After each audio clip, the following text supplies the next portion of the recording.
The NBA Gambling Podcast on the Sports Gambling Podcast Network is presented by WynnBET. WynnBET is now live in Arizona, Colorado, Indiana, Louisiana, Michigan, New Jersey, New York, Tennessee, and Virginia. From boosted same-game parlays to live in-game odds, WynnBET has what you need to win. Sign up today, bet $100, and get $100 at sportsgamblingpodcast.com/WynnBET. That's sportsgamblingpodcast.com/WYNNBET. State restrictions apply. We're also brought to you by SGPN's Big Game Bingo. $57 to the SGPN merch store as a gift card for every bingo hit. And we're also brought to you by SGPN's 57 Bets Challenge. $570 cash and a $570 gift card to the winner of the props contest. Get all of our contests exclusively on the SGPN app. Welcome, everyone, to the NBA Gambling Podcast, part of the Sports Gambling Podcast Network. It is Thursday, February 9th. It is currently 11:04 on the East Coast, and it has been an interesting and exciting and a chaotic past 24 hours, or I'd say maybe 12 hours in the association. We'll get to all the trades. We'll also get to the games here tonight in the association. But joining me here on the Thursday episode to help break everything down that's going on in the association, you guys know him as the voice of the Tennis Gambling Podcast, the WNBA Gambling Podcast, the NFL Gambling Podcast, and of course here on the NBA Gambling Podcast, it's Scott, Studio Reichel. Scott, what's going on, my man? How you feeling? I feel fine. I woke up about 10 minutes ago. Did I miss something? Something happened? You know what? The funny part is I went to bed around midnight local time, and then 6 minutes later, the news of Kevin Durant comes down, and I'm kicking myself because I didn't get down on some more futures, but we'll get into that here. But yeah, it's I think you missed a huge trade, the Jakob Poeltl staying in Toronto last I thought night. you meant Josh Hart going to the Knicks. That's what I thought you were talking about. Pick your poison there. Yeah, but yeah, it's kind of a weird situation because, as most people know, I'm usually up until about 4 a.m. The only time I actually went to bed early, I missed the biggest trade in, I don't know, trade deadline history. I don't know if you want to make an argument that it could be up there. We're going to break it down, of course, more in depth, but as a Nets fan, it's definitely a weird feeling. I can understand why they did it. Once again, we'll save our opinions for that actual part of the show. But it seemed like with the whole Kyrie and KD fiasco or duo, however you want to phrase it, and the fact that KD has been battling a bunch of injuries the last couple of years, the Nets just had enough, and they just decided it was time to move on. But once again, definitely a weird time when your team goes all in and now you're suddenly tanking, or you're borderline tanking, or we'll see. But definitely a huge shock to the NBA landscape over the last 12 hours. Yeah, it definitely was. We'll get into all of it here in a minute or so. But also joining us, I'm not sure if he has the Phoenix Suns future tickets, but he's changed his name officially to Suns in 6. It's Delonte Smith. Delonte, what's going on, my man? What's up, man? Hey, you remember we did a show? I think it was only like one game, like back in maybe like a month and a half, 2 months ago, and I was talking about the Suns. I bet their win total under coming into the season, but whenever Book went out, I bet them to win. I bet them to win the West and to win the Pacific. I didn't get titles simply because obviously we don't know. We didn't know the extremity of the stuff that was going on in Brooklyn, but I am heavily invested in the Suns winning the Pacific and winning the West. So yeah, man, I'm a big KD fan. Anybody that knows me knows I love KD. Obviously we're gonna get into what that means for the Suns and everything, but I think it's a great move by that owner. He wants to win now. I don't blame him. With the current state of the West and what's going on, you got to swing for the fences. So yeah, man. Other than that, looking forward to breaking down some of these moves and getting on the right side of some of these games. If anybody's going to be betting any of these games, I guess. Yeah, we had 2 big trades last night between the Jazz, the Lakers, and the Wolves, and then obviously the Kevin Durant news this morning. We'll get into all of it. So let's just start there with the trades. We'll cover the minor ones here real quick. We had Jakob Poeltl staying in Toronto last night. The Spurs and the Raptors played last night. Now they go out and trade for Jakob Poeltl. I'm not going to get into the trade details, but I think there was a point where I think he's still undersized, is Jakob Poeltl, but at a point they had to make some type of move to get a guy in Toronto. They're in their front court, and they go out and get Jakob Poeltl from the Spurs. Trade picks going back, I think it was a 1 first-round draft pick for Hurdle, and also I think it was 2 second-round picks, if I'm not mistaken, and Khem Birch. So yeah, Khem Birch, a protected 2024 first-round draft pick, and 2 future second-round picks in return for Jakob Poeltl. Any thoughts on that, Delonte? I'll start with you, if anything, any reaction from that? I mean, not really. Honestly, I thought that Poeltl would, want to go to a contender. It's a couple of teams that need big men. I was just surprised. I mean, I guess Toronto, that's signaling that Toronto is maybe not trading some of those guys. They're going to try to make a push for the play-in or whatever. I mean, I'm just confused as to what Toronto wants to do and what they're going to do, because all signs were saying that, those 3 guys, OG, Pascal, and OG, Pascal, Trent, and Fred VanVleet were all on the block. So I'm not sure what they're doing. I mean, I like Poeltl as a big man, underrated defender. Like you said, he is undersized, but I think some of the things that he does is very Andrew Bogut-esque in a sense. But yeah, I mean, I like Poeltl. I don't know about his move to Toronto, or I don't really get it as much. But yeah, I mean, I don't have much to say about it other than that. Scott, any thoughts on Jakob Poeltl into Toronto? Yeah, I just don't get it for Toronto. We've been talking about this team was supposed to trade basically half the roster, how they should. Siakam's been linked to a bunch of places, and Anunoby's the main piece, of course, that people are talking about. VanVleet, we all think is going to get traded because of his contract and how I doubt Toronto's going to give him an extension. So they trade for a center. They gave up a first-round pick. I know it's protected and all, but they gave up a first-round pick and future assets for a center when you're trying to trade the main core of your team. I don't understand this at all. Like Boston, I get, because Boston's trying to win a title now. They need a center. No offense to I don't even know what to call that, contesting by Cornette, but no offense to him. They want an actual center there as a backup option. The point is, I still think you're looking at a situation where Boston kind of needed something, and they still do because they didn't get it. I don't even know why Toronto was in the running. Yeah, Poeltl was a guy who was wasn't he in the Quad trade initially? Yeah, he was. Yeah, he was. Yeah, so yeah, Toronto brought him back in a reunion, but that doesn't change the fact they still have to trade most of the key pieces of their team. So I don't understand this at all for Toronto's perspective. San Antonio got what they wanted. They got a first-round pick and whatever. I just don't get it for Toronto. This doesn't make any sense. Yeah. I mean, I really didn't have much of a takeaway. I still expect Fred VanVleet to be traded by the end of the trade deadline here around what I think it's the 3 or 4 Eastern time. Am I missing something for Toronto? Because I don't get this. I had the same thoughts. Move. I don't know either. I don't know. Yeah, I know we've been talking about that. I think the only untouchable piece right now on the Toronto Raptors was probably Scotty Barnes. We heard, Pascal Siakam's name. We also heard, obviously, Fred VanVleet, LG Anunoby, all in trade rumors. Even Gary Trent's name has gotten mentioned. That's why I don't understand any of this. Right. Yeah, I don't know. Maybe their victory last night, against the Spurs, against one of the worst teams, that maybe we can do it. I don't know. But yeah, that's a bit of a head scratcher. Maybe there are more moves coming here for the Toronto Raptors. We'll see. Hopefully something transpires as we record this episode. Also, last night we also did see Josh Hart go from the Portland Trailblazers to the New York Knicks. It was funny because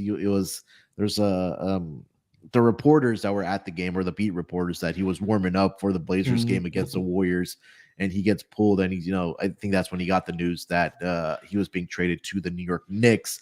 The official trade for Josh Hart going to the New York Knicks is going to be Cam Reddish and a protected future first-round pick in return to the Portland Trailblazers. I still don't get what the infatuation is with Cam Reddish. I mean, the guy's been bouncing around from team to team, and still he hasn't been able to find a home. But did you see his high school scoring numbers? I did, and I'm kind of scratching my head to see what happened. I mean, he was pretty good at Duke as well, but I don't know, man. I mean, so you say he was pretty good. I think most Duke fans hated him, to be honest, when he was over there. Yeah, he was okay as a shooter. He was always the third guy after Zion and Barrett, but didn't people hate Reddish because he also was injured, but people thought he quit on Duke in a tournament game, and everyone kind of turned on him? He was kind of like not performing as well, because maybe some like criticism was on them. Obviously, that's one of the more critiqued Duke teams in recent history. So he was getting a lot of the blame because I mean Zion and RJ were producing. I mean, and that team didn't have much outside of those three, which I mean obviously you don't need as much in college, but yeah, some games he was like he would say, "Oh, I got a cramp, I can't go back in," or like I got a migraine, I can't play. Like on some like not being able to perform to his level. So that's what the I point think. is he hasn't been that great or consistent since high school. That's the point I'm trying to make. Yeah, pretty much. Yeah, I get it. All right, so let's get over to the other two big trades that went down yesterday. We'll start with the big three team deal between the Utah Jazz, the LA Lakers, and the Minnesota Timberwolves. I'll quickly recap the trade and then we'll just go from team to team on what it means for them. So the trade ended up being Russell Westbrook, obviously the center of the deal. He heads over to Utah, where I think most of us, and I think the reports are coming out that he will more than likely get bought out by the Utah Jazz and be able to sign with any other team. But for the trade purposes, Utah Jazz received Russell Westbrook, Juan Toscano Anderson, Damian Jones, and a 2027 first-round pick from the LA Lakers. Minnesota received a Mike Conley, Nickeil Alexander-Walker, a 2024 second-round pick swap, a 2025 second-round pick, and a 2026 second-round pick. And the Los Angeles Lakers received D'Angelo Russell, Malik Beasley, and Jared Allen. I think there's been people that have been on the fence about what. Wait, you mean Vanderbilt? I'm sorry. Yeah. What did I say? You said Allen. Oh, sorry. Jared Vanderbilt. They wish they got Jared Allen. Jared Vanderbilt. I'm sorry. For the LA Lakers. I think that it's kind of been head scratching for some people or fans about what Minnesota kind of received in return for Malik Beasley and Jared Vanderbilt being traded away in this trade. But Scott, let me start with you on Minnesota's compensation here, because we talked about, there was a lot of talk of, D'Lo being the guy that was going to be the odd man out that they want to build around, Karl Anthony Towns, Anthony Edwards, and obviously Rudy Gobert. They do get a point guard here. I mean, he is up there in age now, but I think this is probably a good fit right now for Minnesota. But Minnesota, I don't feel like it's not going to be a team that's going to be going anywhere in the next couple of years. But what are your reaction, at least from the Minnesota part of the trade here? From what I can tell from the last, I don't even know, 8 months or so since the Gobert trade, the Timberwolves front office is just skyrocketing down on my leaderboards for best or worst front offices. They're awful. Like, this is easily a bottom 5 front office. They have no idea what the hell they're doing. And I'm not a big D'Lo guy. I've mentioned it several times before. I know he's good offensively. Defensively, he's not great. And if you look at his overall net ratings every year, he's not a winning basketball player. That's been proven based on his overall offensive efficiency numbers to his defense efficiency numbers. He's always a negative player. He always has been. It's not that negative, but still. The point is, I think he's a very good microwave scorer who, if he's playing 30-plus minutes for you, you're probably not winning many games, if I'm just being honest, or you're not going to be a serious contender. So I understand why Minnesota got rid of him. However, I don't understand why you'd pick up a post-prime Mike Conley, who, for the most part, is supposed to be a floor general, but you want the ball in Edwards' hands all the time. So I don't really know what Conley's role is on this team. Did you just trade D'Angelo Russell for basically a veteran three-point spot-up shooter who can give you a little bit of defense? Plus, Conley's had some injury issues the last couple of years anyway. I don't understand this trade at all for Minnesota. I think you could have gotten a lot more for Russell, because at least Russell puts up big scoring numbers, and I figured one team would try to trade for him just as a bench option, kind of like what the Lakers did. They got D'Angelo Russell because they're going to give him 25-something minutes with the bench unit and say, give me 18 points in 25 minutes. Give me something. And you could run the second unit. I feel like there's value there. Picking up a post-prime Mike Conley because he has chemistry with Gobert doesn't do anything for me. I don't understand this trade at all for Minnesota.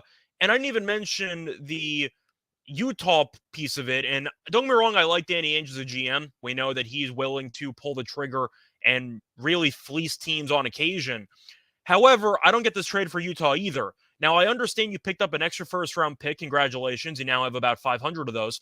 But I don't get why you'd volunteer Malik Beasley and Vanderbilt when they're two of the best role players in the league, and you didn't really get anything back in return. It really felt like the Timberwolves and the Jazz just gave the Lakers just an escape route for no reason. And I'm really confused what either team was thinking there. I understand maybe Utah could argue we wanted to get out of the Conley contract and we wanted to get some cap space. But what's the point of cap space if no free agent will ever want to take their talents to Utah? Like, what are you accomplishing? You think you're going to be able to persuade, like, Kyrie in the offseason to go? Of course not. Nobody's going to want to go to Utah. Hey, man, you never know what Kyrie does for you. I don't get it for Utah. I don't really get it for Minnesota. I give the Lakers an A. I mean, how am I supposed to criticize anything the Lakers did in this trade? Yeah. They got exactly what they needed, and they didn't give up much. Yeah, I think for Minnesota, for me, as much as I think the Conley addition is decent, but you have to net at least a first-round pick in return for what you gave up in Jared Vanderbilt and Malik Beasley, like you mentioned, because that has to be worth at least one first-round pick combined. Yeah, at least, right? And I think that for Utah, I get it. Yeah, you get the cap space, but I mean, it's a league signing with that cap space. Who's lining up to sign with Utah?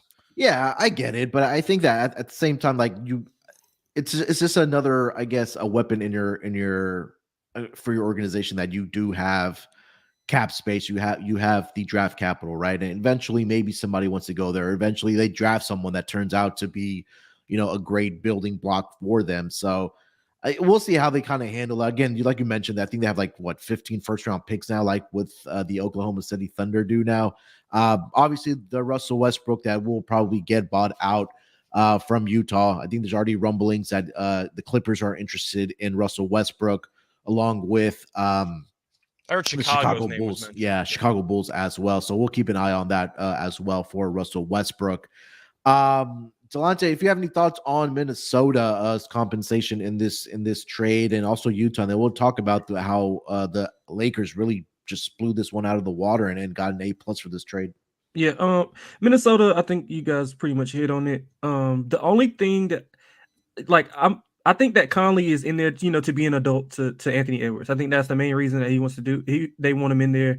They want him to be more, I guess, more of a quote unquote big brother to Anthony Edwards, to get him, more focused in. And he's also going to probably try to get Anthony Edwards to play more off ball. I mean, he's not the best off ball person right now or player right now to be able to do those things. But with Conley, if he's healthy, I mean, Scott touched on it. He hasn't been as healthy in the past 2 or 3 years as he's been early on in his career. So yeah, I don't love it. I mean, I don't hate it either. I just think that it's just more so saying, okay, Anthony Edwards, this is your team. I guess maybe going down the line, we'll try to build something. But as of right now, it doesn't do anything for me right now. But other than, maybe making Anthony Edwards the primary, stroking his ego, making him the primary guy. But other than that, not much. As far as the Conley thing, I mean, him and Gobert, I mean, they had what they had in Utah, and I mean, it's not going to make Gobert better. It's not going to make him be able to defend the pick and roll any better. So it's not going to keep from clogging up the paint when Cat gets back. So I mean, it's a lot of questions. So I think it's more so looking into the future for Minnesota. I mean, if that GM and owner can get their act together and put some pieces around Anthony Edwards, I mean, he just. I don't know, man. It's weird. It's weird. But that's also why I'm a bit confused, because if Minnesota's looking to the future, first of all, they didn't get any picks back, and second of all, can you look to the future when you traded about 7 first-round picks for Rudy Gobert? I don't know what they're supposed to do. Yeah, that's true. It seems like they fully committed to winning now, and now they're trying to meet somewhere in the middle where they're trying to help Edwards develop, but they have no future draft capital. That's true. And they're clearly not good enough to win the West. So I don't know. I'm just going to ask you this. Based on what we've seen in the last couple of months, does Minnesota have a bottom 3 front office in the league? Because it feels like it. I think Minnesota is probably kicking themselves now for making that trade for Rudy Yeah, Gobert. I think they're just trying to. They're all in a hurry trying to like fix that Gobert deal, like trying their best, and they tried it with this, and they botched this one too. Yeah, that's what I'm saying. Like, and they tried. It's. I mean, Conley's not horrible, but like you said, they didn't get any type of. They didn't get any type of picks for the future. So, like, what are you going to go to Anthony Edwards and tell him like in a year or two when he's upset because like they're a 9th and 10th seed every year, like, and then he'll probably want out. Like, so what are you going to do? Trade Cat or trade Gobert? I mean, you got to do something because. I mean, we all know we live in an age where these superstar players or fringe superstar players, if they're not happy, they're going to get out no matter if it's going to be Cat. Yeah, I don't think you can trade Gobert at this point. I don't think there's much of a market for him, and I think at this point, at least Cat could get you something.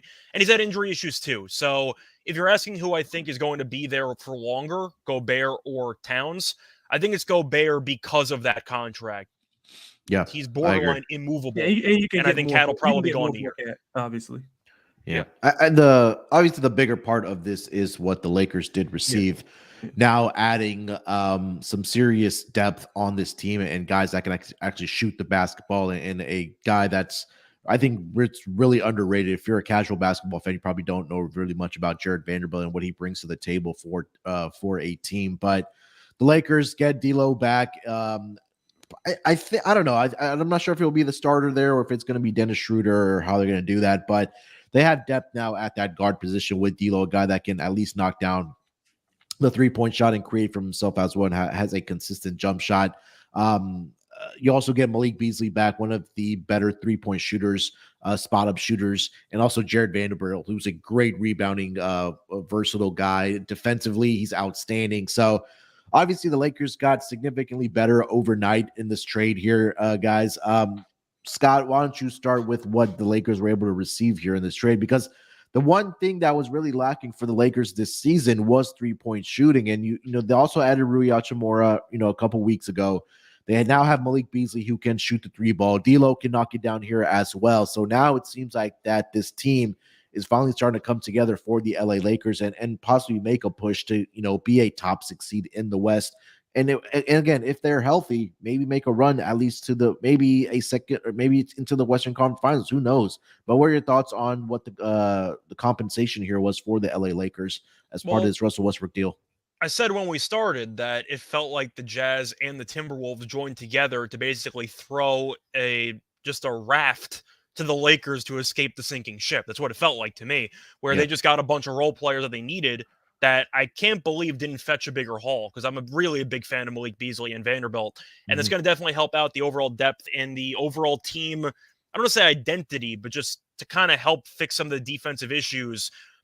They lost the game LeBron set the record in because they gave up 133 points to the Thunder. They couldn't guard anyone. And I do think that that's definitely going to help out when you get Vanderbilt, who's so versatile on that end. Now, Beasley is a great shooter, and they need more of those. But the fun question I'm going to ask you is that even though the Lakers clearly got better, and even though LeBron did sign an extension, so he's technically not going to hit the market, but I'm assuming he won't be there past whenever this extension ends, do you think the Lakers still make this trade if the Durant trade happened first? That's a good question. I just think it's fascinating because this is the Lakers all-in move, and they got squashed about a day later. That's why I'm asking. They knew getting those guys. I mean, they weren't going from 12, 13 seed to like contending in the West. I mean, I don't know about that. I think a lot of people think they get into the dance with AD and LeBron, and we'll see what happens. Yeah, I think it's obviously number one, getting Russell Westbrook out of there. I mean, we saw it that we probably knew from the beginning when they traded for him or brought him over to the Lakers that it wasn't going to work out. And again, we saw the frustrations, maybe not vocally said by, but you can tell by people's or players' body languages that Russell Westbrook just wasn't the answer for this Lakers team. But now, like you said, Scott, you bring in Malik Beasley, who's a great 3-point shooter, all right? And then I also love the addition of Jared Vanderbilt. So they now have pieces on this roster when you're led by LeBron James and Anthony Davis, who, again, health is a question with Anthony Davis. But again, if those guys are able to stay healthy for the rest of the season and get into the playoffs as a healthy squad, I think the Lakers right now with this roster can make some noise in the Western Conference. Is there more trades to be made for the Lakers? Maybe adding another piece or I don't know, but I think for this current roster, after what transpired last night, I think that they can definitely make some noise in the Western Conference. Dante, what are your thoughts on the Lakers? On the Lakers haul here? Yeah, I mean, I obviously think they got better. I mean, they got shooting around LeBron, which is what you need. And paint we've defense. seen in the past, Yeah. like what they do, what LeBron does with shooters. So I think it's a good move for them. Vanderbilt is going to be a LeBron guy. Like LeBron's going to love what he does defensively, his intensity, his attention to detail. He's really smart defender. And I mean, those guys, let's face it. I mean, D'Lo is, I mean, he's not the greatest. He's going to have to show that he can play more off ball because, I mean, LeBron's going to have the ball pretty much the majority of the time if they're on the floor together. So he's going to have to learn to play more off ball. And in Minnesota, he was playing more with the ball. So he's going to have to do some adjusting there. And I mean, I just defensively is what I'm worried about from that guard position. I mean, no guard. I mean, other than Patrick Beverly, who's not really a good defender. He's more of a pest. So I'm worried about the defensive stature that the Lakers have right now. I mean, I know that in the playoffs the game slows down, and you got AD to protect the paint, and LeBron has time to really ratchet it up on the defensive end, something he's not doing in the regular season right now. Yeah. But I mean, when you're going against some of the guards, I mean they struggle against guards. I mean, let's face it, like in the past 5 games they've been getting murdered. But the SGA 30, Brunson 30. I mean, they've just been getting killed by the guards. So that's another position that I'm worried about. D'Lo doesn't help that. He does help, the offense a whole lot. But I mean, I like it for the Lakers. Like I said, I don't know if they'll be able to contend right at this moment. Maybe if they make another move, I'd love for them to get, I would love for them to have got like Pirtle, like somebody a big who can, be on the inside and allow Anthony Davis to not get beat up as much. You know what I'm saying? Because I mean, if you notice, Thomas Bryant's not playing a lot of minutes. They're playing Rui and AD at the 4 and 5. So AD's getting beat up. I mean, he can't take that. We obviously know that. He's not able to withstand that punishment. So, I mean, one injury away from, I mean, LeBron playing the 5, like Magic Johnson in the 80s type of shit. So I'm assuming that now Rui's coming off the bench and they're going to try to use Vanderbilt with AD. Yeah, and that's the question that I think, or now what because Rui can't guard anybody either. Out. So if you want to fix the defense, I'm assuming Vanderbilt and AD are going to have to play together. Yeah, I mean, Ham's a defensive guy. So, yeah, I think the 3 guys that they traded for probably insert into the starting lineup with LeBron and AD. I think Schroeder's still going to start though. I think they'll bring D'Lo off the bench. Yeah, I think you can't go wrong either way. I think you have to have a shooter in there. So I mean, when Reeves is healthy, Reeves is coming off the bench? Yeah, I would think so. Yeah, that's a good point. I think that you probably bring either Schroeder off the bench because he's been in that 6-man role. I don't think that, again, because he can lead that offense with the second unit with Rui Hachimura. Then you bring in Patrick Beverly, the guy that can, disrupt, and then also Austin Reeves, a guy that can knock down shots as well, and then Thomas Bryant at the 5 position. So it'll be interesting to see what the lineup is or what the rotation is going to be for the Lakers. But obviously, this was a move that the Lakers did need to make. They get some guys, again, like we mentioned, they get some shooters. They add a defensive guy that can guard the paint as well in Jared Vanderbilt. So it's going to be interesting to see. I think Lakers fans are definitely going to be excited about this trade and how they definitely did upgrade their roster around Anthony Davis and LeBron James. Anything else for this trade, guys? Any thoughts you want to throw out before we get over to the Kevin Durant news? Well, you guys didn't answer my question that I asked before, which I'm not sure if the Lakers might have just done it anyway because they upgraded. But I asked before, would they have made the same trade if the KD trade happened first? Yeah, I think they would have. I think so. Yeah. They upgraded. I think they probably would have too. But the point is, this was supposed to be the Lakers' all-in push. Let's see what happens. And once again, they got squashed in about a day. Yeah, Rob and Jeannie, they got to go back to the drawing board. Try to draw something else up right now. Yeah, we'll see. Yeah, but I still think they make a move. My guy OG Wham in the chat here, he says he's expecting Pat Bev to be moved. Yeah, I think that when you have, it's going to be hard to find all those 3 guards minutes, right? We talk about D'Lo, Schroeder, and Patrick Beverly. Like, I think they may be an odd man out at this point for the LA Lakers because, again, it's probably going to turn into a 10-man rotation. And obviously, when we get to the playoffs, it turns into 8, 9 max. Playoffs? Talk about the playoffs with Playoffs the Lakers? for the 13 Lakers. seed Lakers. We talk about the playoffs right now? Hey, they're only what? I haven't even checked the updated standings after what's happened, but I know the West, I think like 3 to like 13 are separated. Just by, saying, like, you sort of 4 throwing around the games. P word with the Lakers. You got to at least be in 11th for us to have that conversation. I mean, they're 13, and I mean they're 3 games out of being the.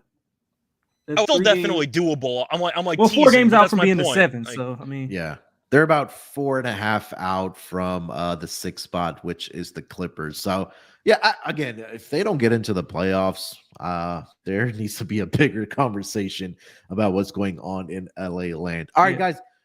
Let's get over to the biggest news so far. We'll save the best for last here. Right around 106, 107 Eastern time last night. The biggest trade probably that has maybe gone down during NBA trade deadline in NBA history, I guess we can say. Maybe up there for sure. But Kevin Durant headed to the Phoenix Suns. This trade details, I'll give you that, guys, here. So Durant and TJ Warren are headed to the Phoenix Suns. In return, the Brooklyn Nets receive Mikal Bridges, Cam Johnson, Jay Crowder, 4 first-round picks, and a 2028 pick swap. We saw the news yesterday that and I felt like Kevin Durant, because of that news that came out, that they were having that meeting again of which direction the franchise is going. I think this kind of goes back to what happened before the season started, that those meetings were happening, and the next day Kevin Durant makes that trade request, and now a day after that meeting happens, he now gets officially traded over to the Phoenix Suns. And this was a team in the offseason, guys, that was rumored to make a move for Kevin Durant. And again, it didn't transpire in the offseason before the season started. Now, here on February 8th, it happens. Kevin Durant headed to the Phoenix Suns to be paired with Chris Paul, Devin Booker, and DeAndre Ayton in the West. A huge move here. Scott, let me start with you. This is your team. I think that we probably at some point saw this coming for the Brooklyn Nets if it wasn't going to work out or whatever the case might have been, that the first domino fell where Kyrie got traded to Dallas. We knew at that point that maybe Kevin Durant would possibly get moved, maybe not at this juncture of the season, but maybe in the offseason. But it does happen here last night. Kevin Durant headed to Phoenix. What are your thoughts about this trade? So there's really a lot of layers to unpack. First of all, I will bring up a reminder that Katie did meet with the higher-ups earlier, either this week or technically last week, to discuss the future with him and the team. And I guess the team didn't like what they heard in that meeting. That's just kind of my guess there. So there's really a lot to unpack, because on one hand, you could say the Nets are one of the biggest failures of all time with the big 3 that they assembled, and you're not wrong. On the other hand, you had to deal with Kyrie and KD's bullshit for like 3 years. And at some point, you kind of got to wonder how much of the blame's actually on the organization and how much of it's on the players. Because KD got hurt all the time. Now, when he was healthy, he was incredible. And they were about, I don't know, half a foot size away from beating the Bucks and potentially winning a title. But Kyrie, we know, is his own person. You can call him a lunatic, you can call him eccentric, however you want to call it. The point is he's unreliable. So you had 2 separate divas in their own rights on the same team that were more interested in what they were doing than the actual, I'd say, overall team success. I think we can say that, and that's not really a hot take. And I think the Nets were fed up with it. They just said, listen, we traded Kyrie. You are going to continue getting hurt. And you really look at it, KD's missed a bunch of games with the Nets. And it's not his fault because he's had some serious injuries. And the fact he's been this good since returning from a serious Achilles injury is impressive. But you got to always bring it up. He's hurt all the time. And Harden demanded a trade because KD got hurt. Then Kyrie demanded a trade while KD was hurt again. And the Nets said, listen, if we're not good enough to win with KD and Ben Simmons, which I'm not even going to address right now, but the point is your supporting cast wasn't good enough to win the title. So the Nets said, screw it. We'll blow it up. We'll get 4 first-round picks, potentially 7, because there's rumors Mikal Bridges is worth 3 first-round picks. So you might get 7 picks out of it. Like, I can understand why the Nets did it. I thought they could have gotten more. And I don't know why teams just insist on trading their star players to their preferred destination. which doesn't make any sense to me. Like, make a good business decision and get the most amount of return possible. I would have laughed so hard if they traded him to OKC. I would have laughed so hard if they got like 5 or 6 first-round picks if they traded KD back to OKC. But point is, I understand the move for the Nets. The return is okay, not great, but I graded it on Twitter. I gave the Nets a 3.5 out of 10 because they still have to trade Simmons. You're probably attaching at least 1 first-round pick, maybe 2, to another team to swallow that contract, and you're kind of in a half-ass rebuild. Phoenix gets a 9 out of 10 because you're an immediate title contender. You're one of the favorites. The issue is your best 3 players get hurt all the time. That's why it's not a 10. The durability concerns are there for Phoenix, but the Nets just had enough and decided, you know what, we'd rather blow this team up than deal with this nonsense and drama every day. That's kind of my main takeaway. Yeah, I think that it's interesting to see, like you mentioned, that teams or front offices, I should say, that trade players to their preferred destinations instead of getting the most compensation or return back for the future of your franchise. Now, I think there's still a possibility that maybe both, like you mentioned, that Mikal Bridges and or Cam Johnson are on the move again. There's already rumblings out there. They should trade him at this point. Yeah, and again, because right now, I think, especially for Mikal Bridges, excuse me, his value is still at an all-time high. Like you mentioned, it's probably worth up to 3 first-round draft picks. I mean, we've heard that Memphis is interested in a guy like OG Anunoby. I think you could throw Mikal Bridges into that conversation as well. Philly should That if they're not, now if they're able to go out and get a player like that, are the Memphis Grizzlies, I think that's something that you have to worth exploring, especially when the Lakers got better. Suns obviously got better. Warriors, when healthy, are I think still obviously a top-notch team in the Western Conference. Grizzlies are going to have to make a move because with that team currently as constructed, I don't think are going to be able to get to the Western Conference Finals or maybe get eliminated by the second round. But does Memphis have to make a move? I thought they were fine in the Western Conference. Obviously, and after that, after what kind of happened, what John Morant said, all these teams are I guess an FU mode to John Morant and the Memphis Grizzlies. But Delonte, you came in here with Suns in 6. Kevin Durant, you're one of your guys. He's now obviously in Phoenix. What are your thoughts about this trade? Yeah, I mean, health is the only concern that I have. I mean, Scott laid it out. All 3 of your core players are injury prone. Chris Paul is somebody who I think, it even to my dismay, like I give him a lot of shit too because he just folds in some of the bigger moments, and he's had some unfortunate luck in those moments also. But I think the team around him right now is like one of the best that he's gonna have, and I say that because he has 2 guys who can hit from anywhere, mid range, out deep. KD is extremely well off of the ball, as is Devin Booker. So you're gonna have to kind of pick your poison. Now the Suns don't run and like I guess extremely sophisticated offense like Golden State. So it's not gonna be as free flowing as it's not going to be as free-flowing as it was in Golden State, but I can see something similar to what they ran in Golden State with Clay, Steph, and KD.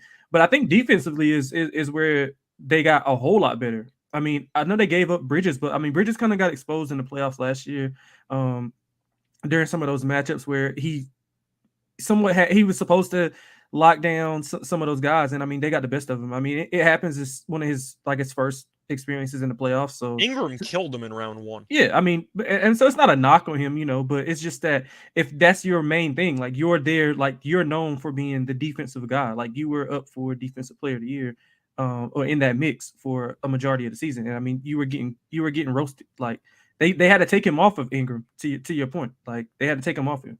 So I think defensively, I was surprised that they didn't have to give up Ayton. Like, I think that's more of a detraction on the Nets. Like, why the hell wouldn't you want to get Ayton back? No, but the thing is, people thought the same thing, but then you realize what Bridges' trade value is worth, and you remember that Ayton just signed a massive extension with the Suns.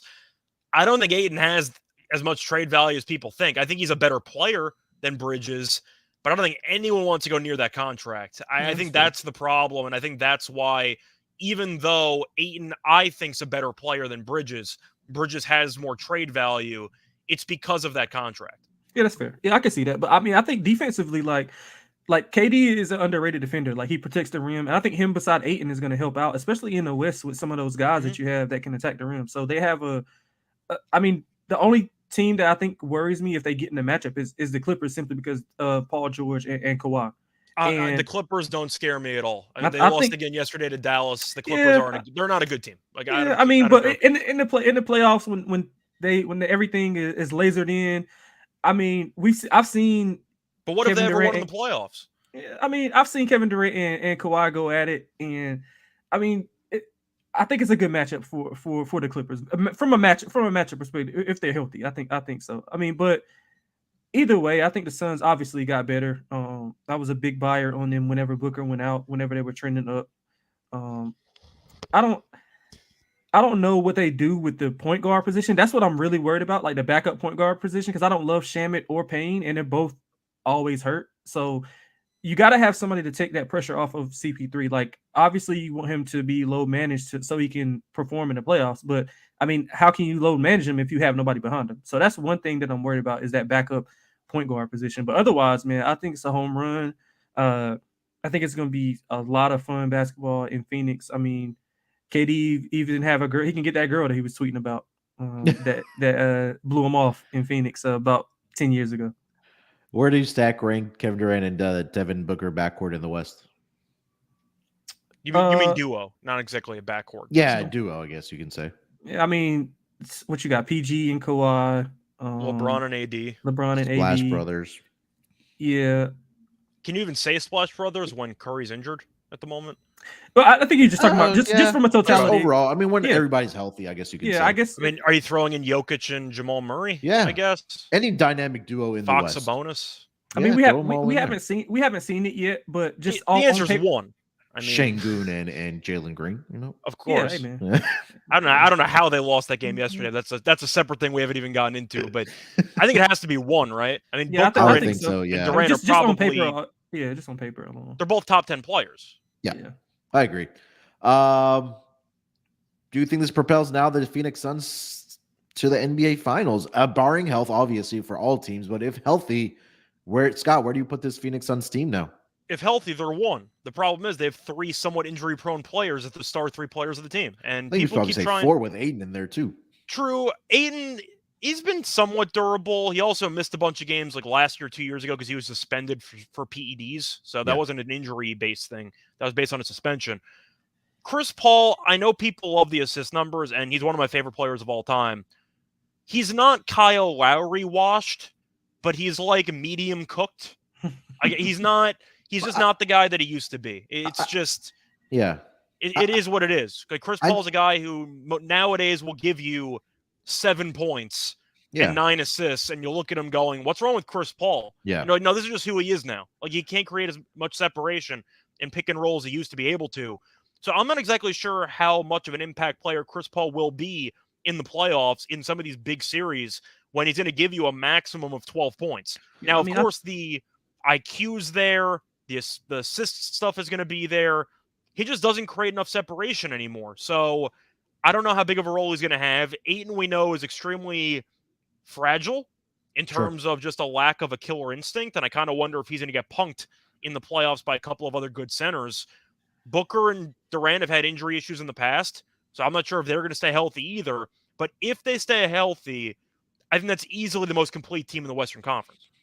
I think for Phoenix now, especially for CP3, like you don't have to rely on him to be a scoring machine anymore. Like when it was just Devin Booker and Chris Paul having to go out, at least especially for Chris Paul going out there and trying to put up 15 to 20 points a night. Now you just command the offense. When it gets down to clutch time, we know Chris Paul is one of the best clutch players or point guards in the entire league. So now when you have a guy like Kevin Durant can go out and score 35 a night, same thing with Devin Booker.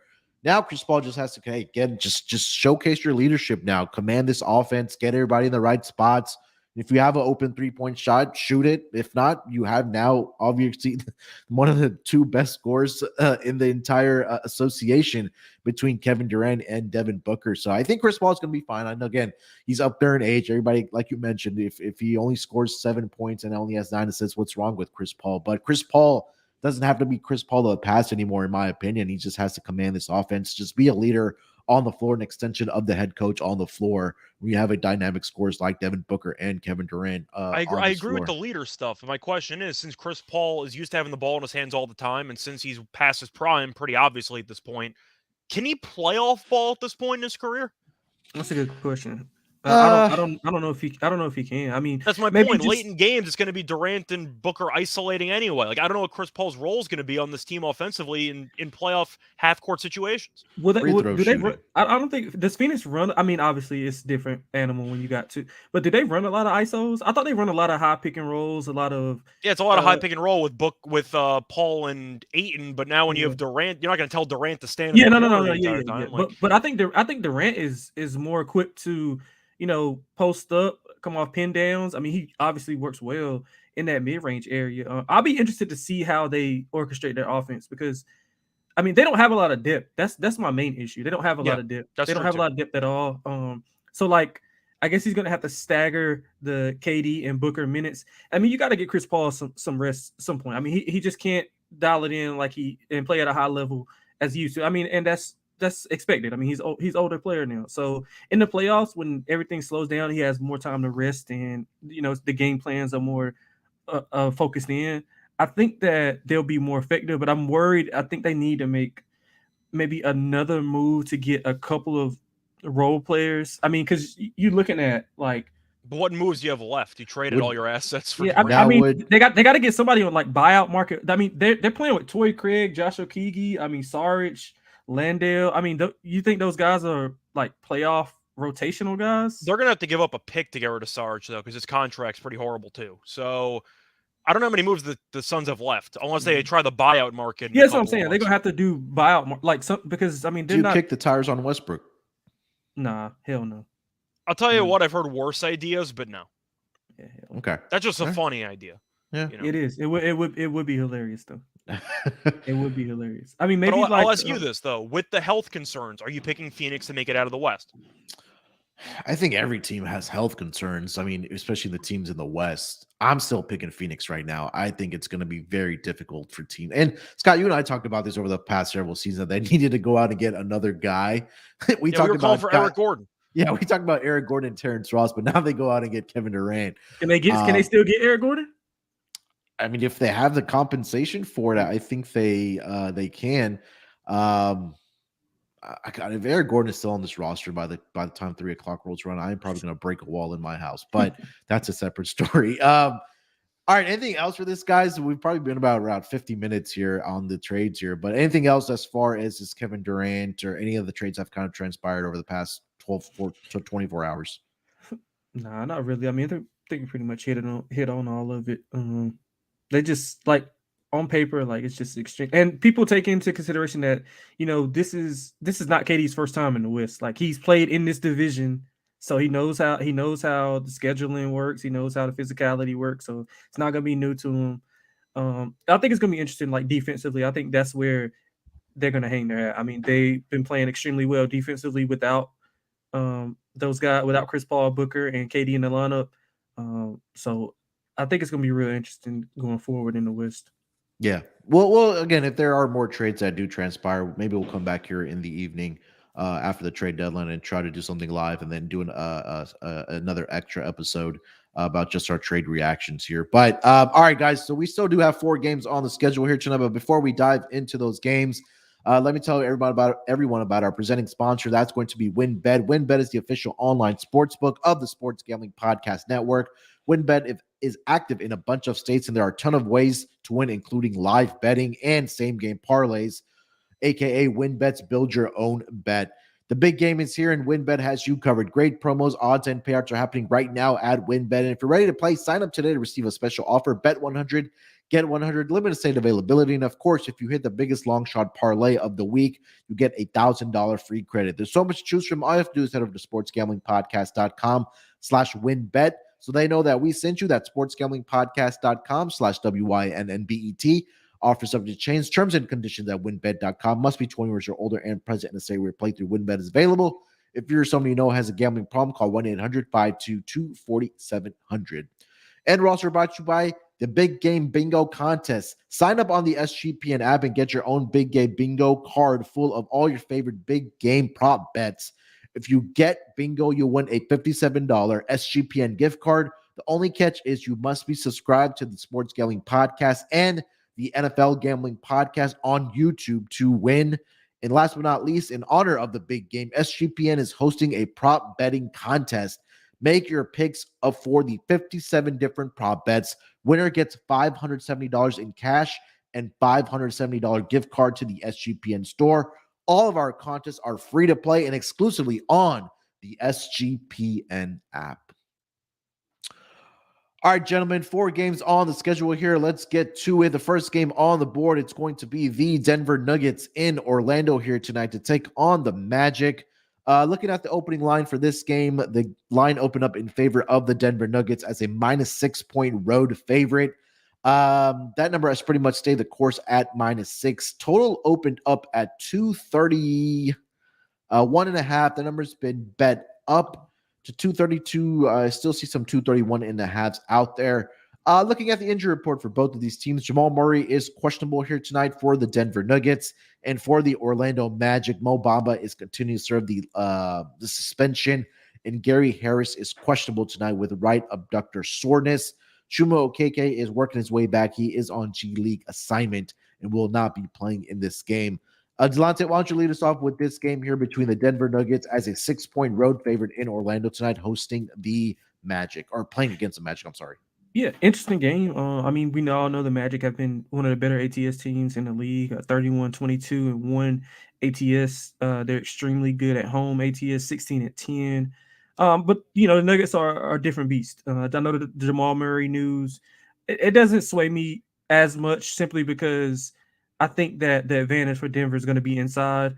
We all know how good Joker has been, but the Magic struggle defending the paint and defending the rim. They're 29th in rim percentage defense, so Joker should be able to get what he wants on the inside.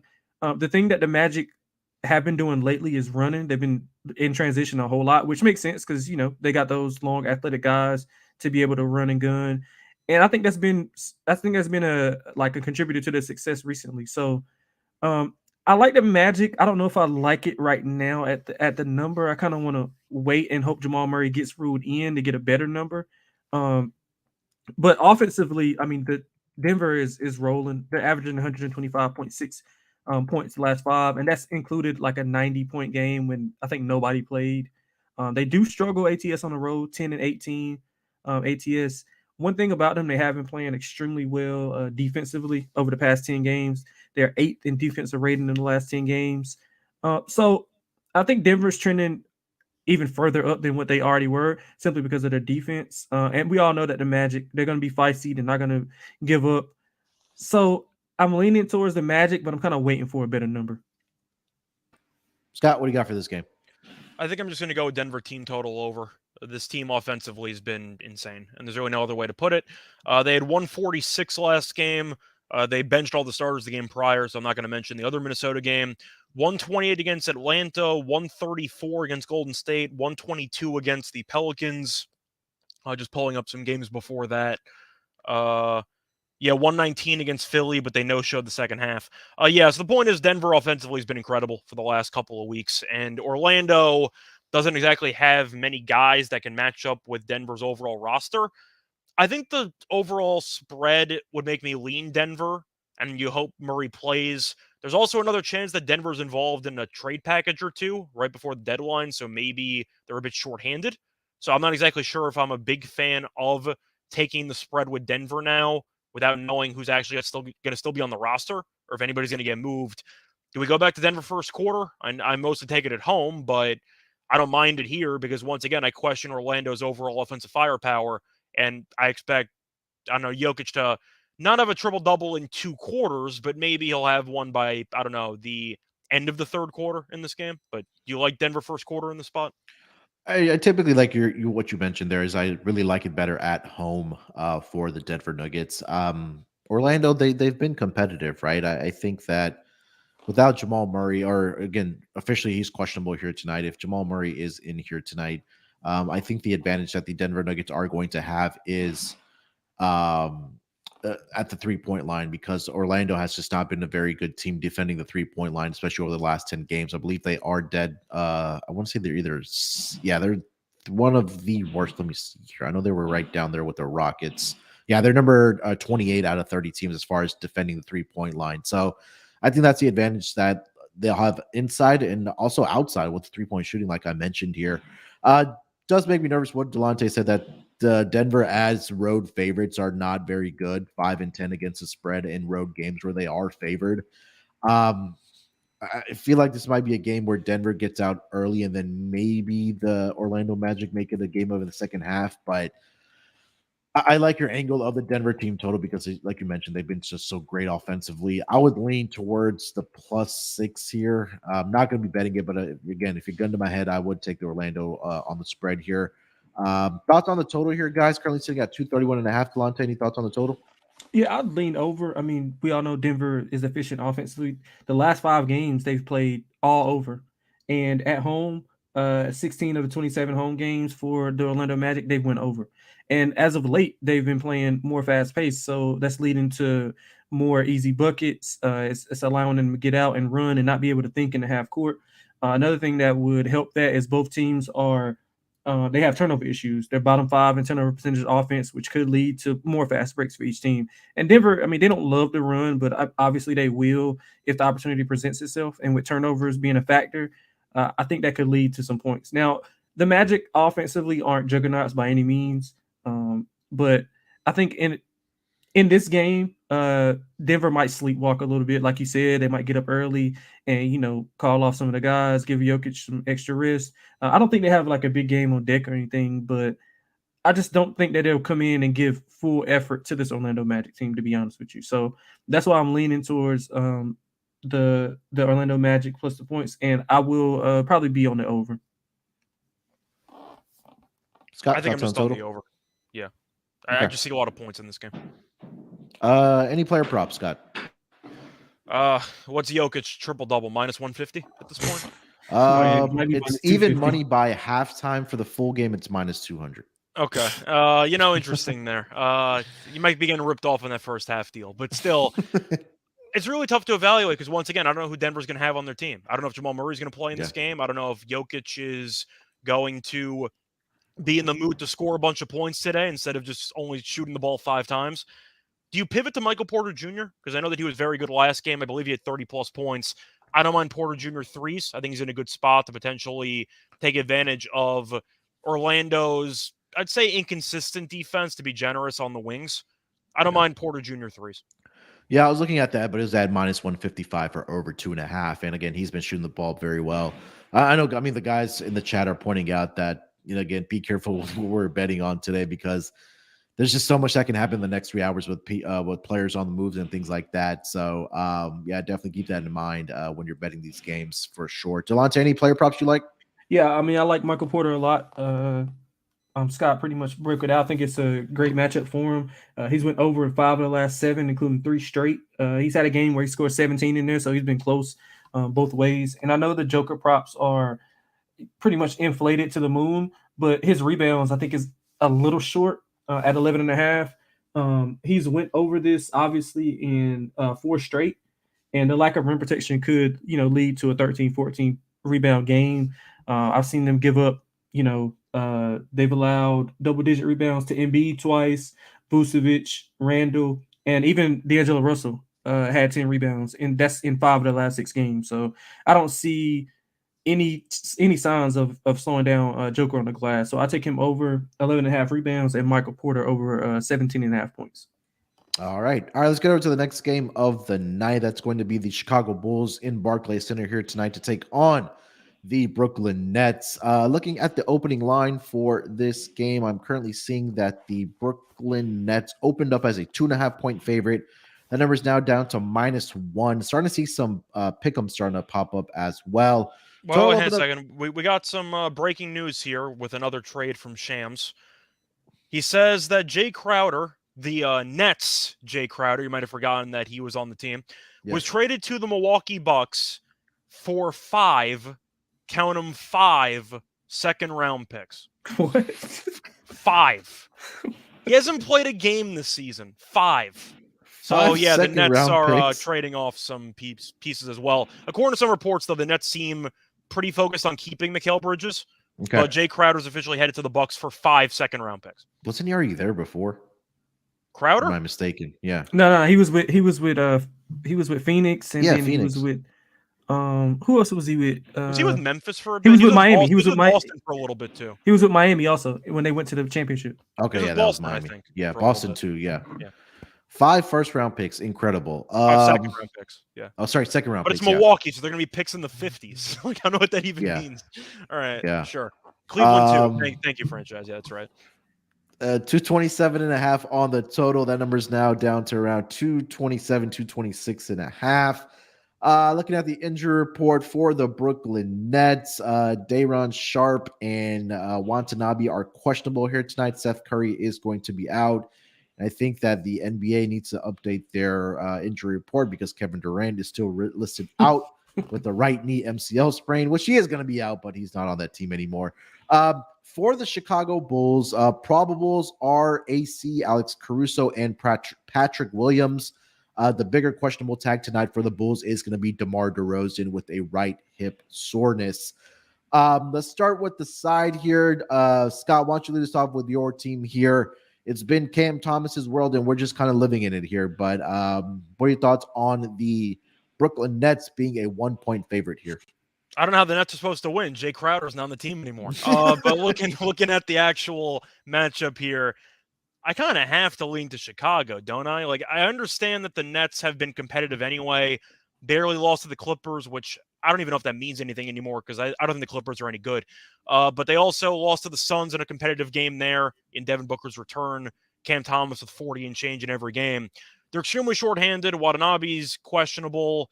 Bridges obviously is not playing. Crowder's not on the team anymore. Seth Curry's out. Cam Johnson's out. And Durant's obviously not on the team anymore. So you're looking at Simmons, Dinwiddie, Joe Harris, O'Neal, Claxton. I'm assuming that you're going to end up swapping out Simmons and you'll probably have Cam Thomas at shooting guard and Dinwiddie at point guard.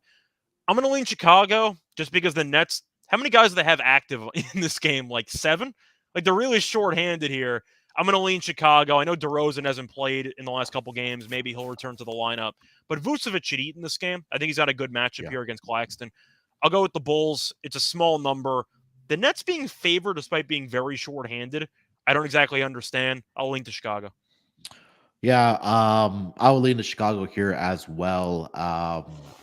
Again, Brooklyn just hasn't been very good defensively either, right? I mean, we talked about that. Oh, they've been terrible. And the Suns did go over by a hook on their team total. So I don't know if you want to look at Chicago team total here tonight as well. Yeah. I know maybe without DeMar DeRozan, we still have Zach LaVine out there. Obviously, like Scott mentioned, Nikola Vucevic should have a big game here tonight as well. But Delonte, thoughts on the Bulls and the Nets here? Yeah, man. Honestly, I'm going the opposite way. I think I like the Nets here. I like the Nets a lot, actually. I think that the questions with DeRozan, I think he's going to sit. Even if he doesn't, he's going to be a little bit hobbled. The Nets, I mean, before the Kevin Durant deal, I thought they were in a good place with some of those guys that they got. And even now, I don't hate the guys that they have. I mean, it's going to be interesting to see how they play those guys together and how they, incorporate some of them. But I kind of like the makeup of what they have just to be competitive, not to win, the East or anything like that, but just to be competitive from a night in, night out basis. They got guys that can shoot. They got a couple guys that can defend. Man, I kind of like the Nets a lot. I mean, Dinwiddie is familiar with the Nets. And I think Dorian Finney-Smith is a 3-and-D guy, so he's going to be able to take some of the pressure off of those other guys like Mikal Bridges and Cam Johnson to a certain extent if they actually keep those guys. And obviously, the two are not playing right now, but Finney-Smith and Dinwiddie both are active, right? Dinwiddie's active. I'm assuming since he is that you'll end up seeing Finney-Smith also. Yeah, play. So yeah, I think the Nets are good in this game, in this spot. I mean, Finney-Smith is active. Yeah, I love it. I mean, yeah, I love the Nets here. They're probably gonna be my lock actually, and I like how the line has fell. So I'm gonna just wait, and hopefully DeRozan gets moved in, and I get the Nets I get the Nets as a dog. But they've been competitive as of late. They've covered 3 straight, all without Kyrie. Even with Kyrie, 8-2 last 10 ATS. They've been extremely competitive, as Scott outlined. And Cam Thomas, he's I mean, I think all three of us said like he's not scoring 40 again, and he scored 40 again. Slapped us in his face, The Bulls defense is a bit of a concern. You know, they've held 4 of the last 5 opponents to under 110 points. 8 of the last 10 have went under for them. So defensively, they're really, really focused and locked in right now. I think a few pieces of the Bulls get moved. I think Caruso gets moved, and to a certain extent, I think Kobe White gets moved also. But I mean, you know, you just can't put that in the handicap and, you know, truly be focused on that. But otherwise, like all things equal, I like the Nets here. I think that it's a good spot for them to get up and put some points on the board. So give me the Nets at pick'em. By the way, right now, have some more trade news here. The Lakers are trading Thomas Bryant to the Nuggets for Devon Reed and 3 second-round picks. Devon Reed and second. Okay, yeah, they could use a backup. Most center. of the draft picks, but you know what that means. Who was your backup? DeAndre Jordan. Yeah, I was gonna say it means Jordan's getting cut in the next 2 hours. Oh yeah, of course. Keep an eye on that. But so let me ask you guys. I'm pretty sure everybody's familiar with Oak Hill, right? The powerhouse high school basketball. Yeah. So you know who's the leading scorer in Oak Hill history? They've got a lot of NBA guys. I'm assuming it's Thomas Bryant or is it Thomas Bryant? Nah, it's Cam Thomas. Oh, okay. I didn't realize you're going back to the Nets stuff. I thought we were still talking about the Cam Thomas leading scorer in Oak Hill history, man. That is incredible. He averaged 31.7 a game his senior year to break it. They had, you know, Carmelo, Rondo, Josh Smith, Jerry Stackhouse, like so many NBA guys there. Like I still believe the all-time leader in New York for high school points is Lane Stevenson, I think. Yeah, probably. I wouldn't be surprised. Yeah, probably so. But yeah, that's all I got. I like Brooklyn a lot, man. Yeah. Get into player props here. I do like Nikola Vucevic on the rebounds here tonight. Scott mentioned he should have a big night rebounding. They've been struggling to have the Brooklyn Nets rebounding the basketball against centers. We saw Zubac go in there have a big night the other night. We also saw I think it's DeAndre Ayton also had a big night rebounding. So I think Vucevic 2 games this season he's had I think 15 and 13 right now. I see it at 12.5 at even money. I do like that. Any other player props that you do like in this game, Scott? Dinwiddie assists. I'm going to be tempted by. We know Cam Thomas is only passing to the rim, but you're looking at Dinwiddie being the point guard now. I feel like he's going to have to play a bunch of minutes. Ben Simmons, we know, isn't good. The word I'd use. He might get traded too, so we'll see what happens in the next couple hours. But Dinwiddie should get a decent amount of minutes. He's going to have the ball in his hands a decent amount. I don't mind that assist prop. Besides that, I'm trying to think if there's anything else I really like. Do you start looking at 3-point options for Finney Smith or some of these other guys? Because I'm not sure what the minute breakdown is going to be. So I'm kind of hesitant on that. But Dinwiddie should have the ball in his hands a lot as the point guard. I like the assists for him. Yeah, I don't know if you want to parlay maybe Royce O'Neal over 1.5 with Michael Porter Jr. here tonight. That's a possibility. I don't see Cam Thomas points up yet. Probably that'll be closer to game time, obviously. Yeah. All right, guys. Anything else for this game? Delonte, do you have any player props you want to throw out? Yeah, I like Dinwiddie over 20.5 points. I think is the last number that I've seen. I think he'll be heavily involved offensively. He's gonna come out firing somewhat similar to what Reggie Bullock did last night. I think some of those guys are gonna, you know, have a boost being in a new environment. Somewhat a new environment for Dinwiddie, but. And I also like Claxton points and rebounds over 27.5. The one thing about the Bulls is they rebound the ball really good defensively, but offensively they struggle. So they are 28th in offensive rebound percentage, which is pretty good for Claxton to clean up on the boards. He's went over in the last 3 games and over in 7 of the last 11. So I think he'll be able to clean up some of those misses from the Chicago Bulls, and I look forward to him having maybe like a 15 and 15 type of game. All right. All right, let's get over to the next game of the night. It's going to be the Phoenix Suns in Atlanta here tonight to take on the Hawks. Looking at the opening line for this game. Atlanta opened up as a 4-point favorite. That number's now been bumped up to -7, obviously with the trade news. And Devin Booker is going to be out for this game as well. I'll go and throw that out there. Total opened up at 229. That number's now down to 228.5. Looking at the injury report, like I mentioned for the Phoenix Suns, Devin Booker is going to be out. Injury management. Josh Okogie is available tonight, and Cam Payne and Landry Shamet continue to be out for the Phoenix Suns. For the Atlanta Hawks, pretty clean injury report. Nobody is on their injury report as of 12:13 on the East Coast. So everybody should be playing. Scott, why don't you lead us off with this game? Atlanta hosting the Phoenix Suns as a 7-point home favorite. So I've been fading Atlanta for a decent portion of the year, and Phoenix definitely made the big blockbuster move. You can argue that they're the biggest winners at the deadline. I'm not sure it's an argument. I think they're just the biggest winners at the deadline, but still, I'm going to take Atlanta. I think Atlanta beats the crap out of them tonight. Just looking at the actual spot, Atlanta's off a massively long road trip. Phoenix is in the middle of a long road trip here, but they're benching basically everybody on the team. You're looking at their overall roster. They got Ayton who's playing, and that's it. Booker's not in, Durant's not in, Payne's not in, Shamet's not in, Warren's not in. You got Chris Paul, Damian Lee, and Torrey Craig and Saric. Good luck with that. These teams did play a couple weeks ago, actually 8 days ago, and Atlanta went into Phoenix and won by 32. I just think Atlanta's a bad matchup for this team right now based on the overall rosters. Phoenix's backcourt, not great in terms of defense, and now you have to face off against Trae Young and DeJounte. I think Atlanta wins this game comfortably. I'm going to take the Hawks. I like Phoenix long-term, but not in this spot. They're missing too many guys. Yeah, it's a very, very short lineup here for the Phoenix Suns. So that Nets and Bucks trade for Jay Crowder got expanded into a 3-team deal with the Pacers. So Pacers are getting Jordan Nwora and 2 second-round picks from the Bucks. Wait, time out. The Bucks gave up 7 first-round picks, or some of them were from Indiana? Sorry, 2 second-round picks. So they gave up like total. It doesn't say who. But the Nets got 5. Yeah, Nets got 5 from I have to assume Indiana threw in a couple of seconds there, because if not, that means Milwaukee gave up 7 first-round picks, and I'm going to laugh really hard. Second-round picks. That's insane. Yeah, second-round picks, what I'm saying. Yeah, 2. Yeah. Delonte, what do you got for this game, man? Yeah, I would lay it with the Hawks. I think it's a bad situation for the Suns. I mean, we spoke on their depth issues, and they're without those guys right now. So, I mean, that's just a testament to see how they look without them. But I think the Hawks smash them here. I would take an alternate line, double digits. I think the Hawks get it done. Bad matchup. They held the Suns to 14% from 3 in the last matchup.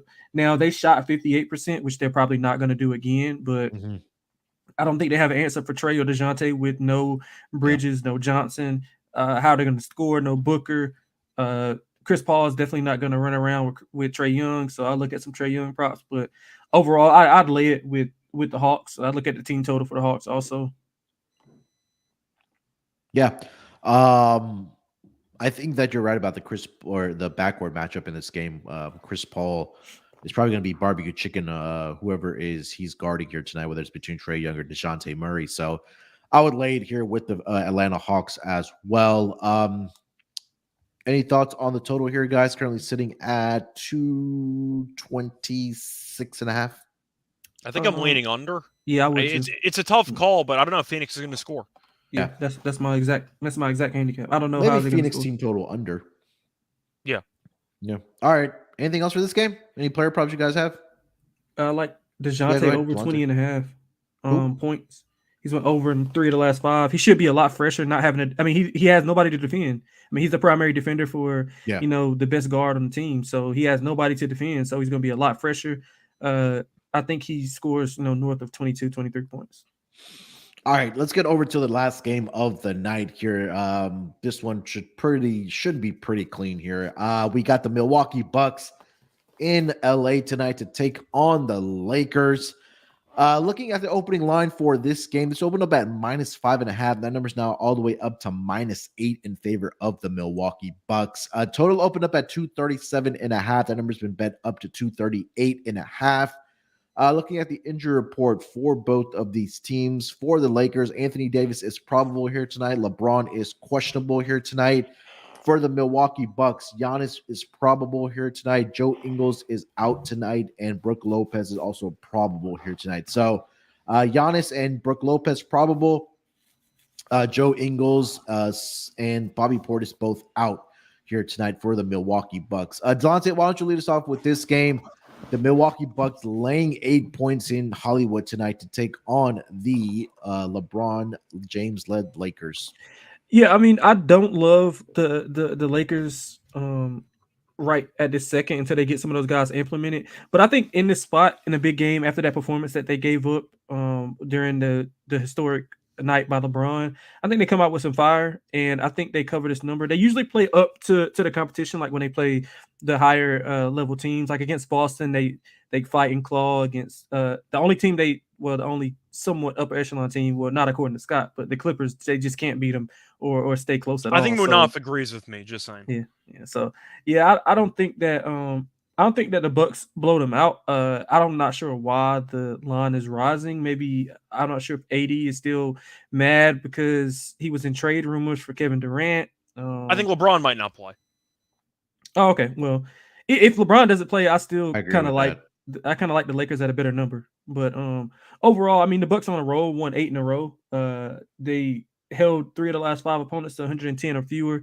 Their defense is elite. I mean, they're not going to have to worry about going out to defend the 3, which they are good at because the Lakers trash at shooting threes right now. But all that to be said, man, I think the Lakers in a big spot if LeBron plays. Either way, I'm going to be on the Lakers, no matter if he plays or not. But I'll just wait it out to see if I can get a better number. Scott, what do you got for this game?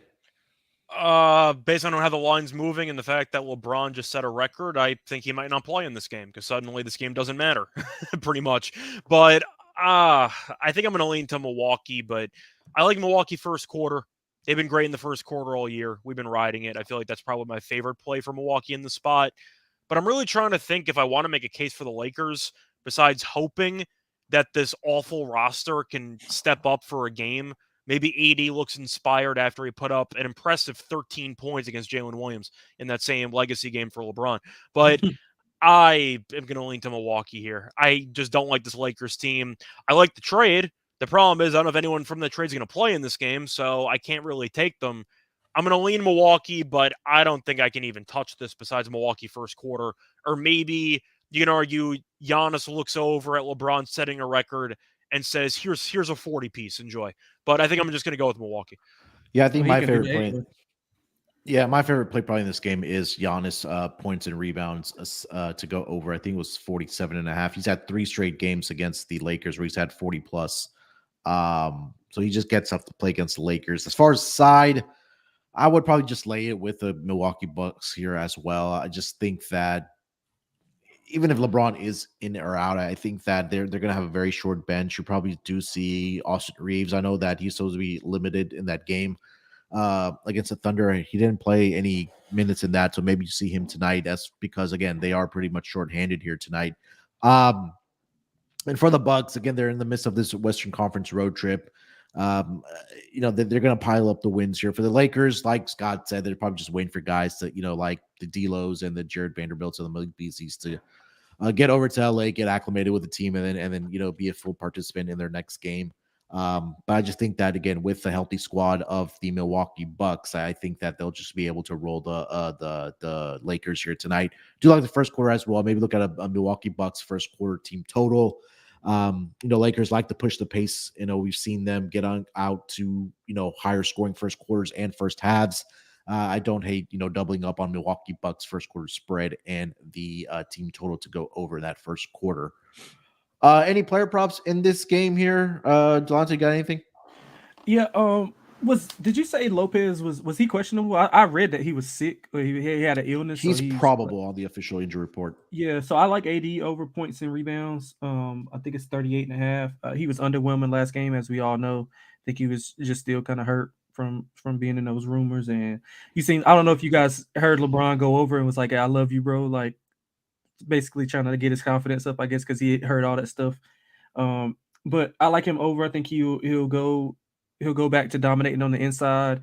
And with Lopez being out there, if he's sick, he's going to be not 100%, obviously. So I think AD takes advantage of that.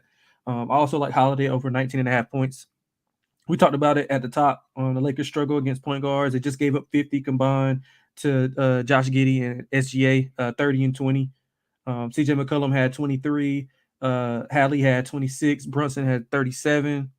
Kyrie had 26. That's in the last 5 games. So I don't see them slowing down Holiday at all.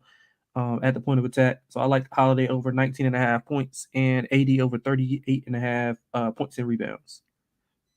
Scott, any player props? It's pretty difficult when I'm not exactly sure who's going to be playing for these teams, but do I think Giannis has a triple-double shot in this game? I'm trying to think if he's got an opportunity here just to put on a show in LA against LeBron, but I'm not even sure LeBron plays. So I do agree about the Holiday props, but this game might have serious blowout potential here. I'm trying to think. Do you blindly look to AD props and because they traded Thomas Bryant, so they don't exactly have any backup centers at the moment? What about Winnie and Gabriel legacy game? Wham just said in the chat. What's up with Wham. Yeah, So, I think he's going to be in the rotation now, obviously. For a Gabriel legacy game, what does he need? 8.7 rebounds? I was going to say like 15 and 10. Okay. Yeah. Point is, I feel like double. Maybe AD steps up if LeBron's not playing, so maybe I'd look at his props. But based on how the lines move, doesn't it seem like LeBron might not play in this game? Yeah, I didn't know it moved that much. Like 2 points is a lot. I know it moved from 5.5 to 6. Yeah, I had a feeling after like he broke the record and all the and they lost theatrics and him leaving the game with the quote unquote foot injury that's been bothering him. I seriously doubt that he would be playing in this game. If Bronny has a game tonight, he's definitely not playing. Anything else for this game, guys? Nah. All right.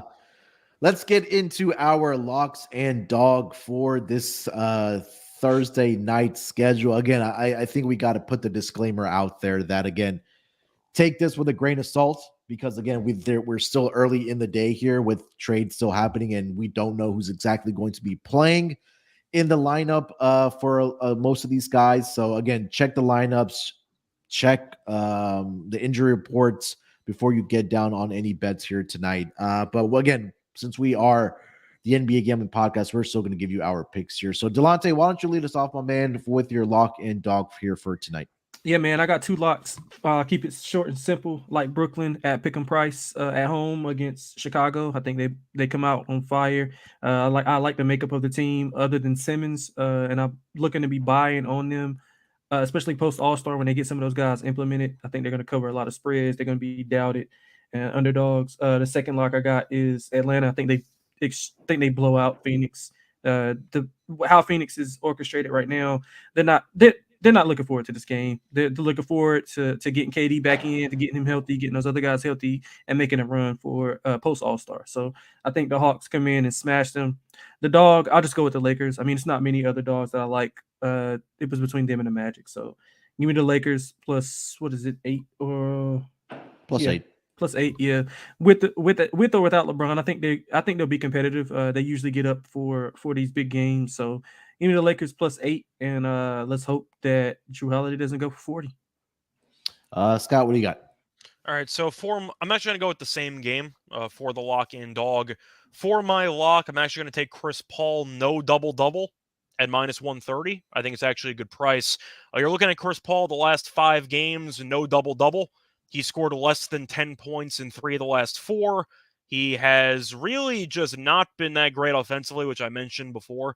But he played against Atlanta on February 1st. I mentioned how Atlanta blew them out. He played 27 minutes, had 3 points and 3 assists.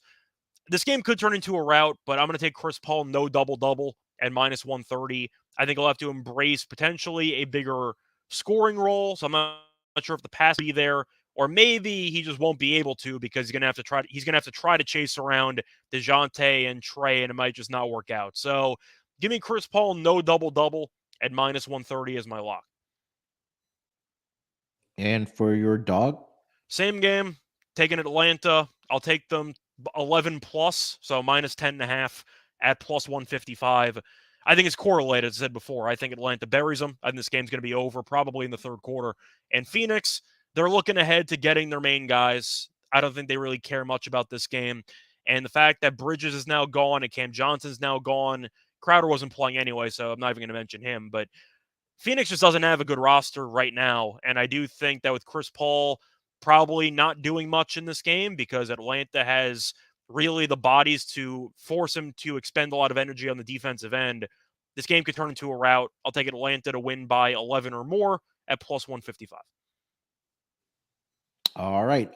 For my lock, I'm gonna go with let's go with the over in the Denver Nuggets in the Orlando Magic game. Should have mentioned this when we were doing the handicap, but these are the two top teams to the over in non-conference games. Orlando 16-5 to the over, 76.2%. Denver 11-5 to the over at 68.8% in non-conference games. So I think that we talked about how great Denver's offense has been over the past week or so, even beyond that. I think with or without Jamal Murray, I think they're still going to be fine. We talked about how bad Orlando's 3-point defense has been over the past 10 games as well. I think Denver should have an advantage of that, and I think Orlando will get theirs to help get this over the total. That number is currently sitting at 231.5 over on win bet. So I'll take that as my lock. For my dog, I think we're all in agreement that LeBron probably does not play here tonight, which again, we're probably going to pivot here to Anthony Davis. He burned me in the last game, but again, that was for LeBron. He was just going for the scoring record in that game.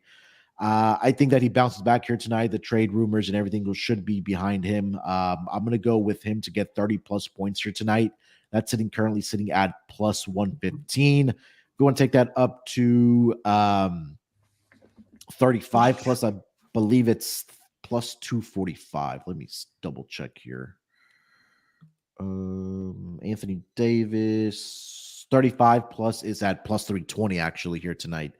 So I think it's a big Anthony Davis night here tonight for the LA Lakers. So I'll go with the over in the Orlando and Denver game as my lock, and then Anthony Davis 30 plus points here tonight, plus 115 if you want to sprinkle on that plus 320 for 35 plus as well for him here tonight. All right, guys. Anything else that we need to mention before we get out of here? We probably went about an hour and a half here breaking down all the trades, some breaking news while we did this pod. Anything else, Scott, we need to mention before we get out of here? Not really. The NBA got turned on its head in the span of about a day, and we still got about 2.5 hours left. So we'll see what happens. Once again, maybe we'll do a show after the trade deadline, depending on how many insane deals are yet to come or that will be happening. I'm not sure how many there will be, to be honest. I feel like most of the big deals have happened. Maybe Anunoby or Van Vliet, but no offense to them, I'm not sure that's worth a separate episode. So we'll see what happens in the next couple hours. But either way, no, you can find me on Twitter at Reichel Radio. Besides that, I actually will not be able to be on tomorrow's show. I got my flight back to New York. But I'll see you guys next week. Suns and 6. Anything else? Man, I just want to know you guys' opinion. So if Terrell's going for 4 first, then what are both of you guys going for in the trade market? I seen somebody say that Rail got traded.